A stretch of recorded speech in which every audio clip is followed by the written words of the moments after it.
Г әріпін жазып үйренейік. Мұқият тыңда. Г әріпі бас әріптен және кіші әріптен тұрады.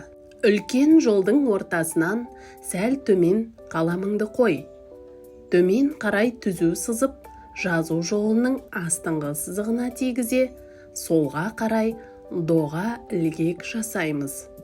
Алғашқы түзудің сол жағын ала, оңнан солға қарай доға жасай отырып, үлкен жол ортасында оңға қарай түзу тартып, қалпақ кигіземіз. Жазу жолының ортасына қаламыңды қой. Оңға тарта жолдың үстіңгі сызығына тигізе, доға сызықты иіп, көлбеу түзу жүргіземіз. Астыңғы сызыққа тигізе, доға сызып, ілгек жасаймыз. Дәптеріңді ашып, менімен бірге Г әріпін жаз.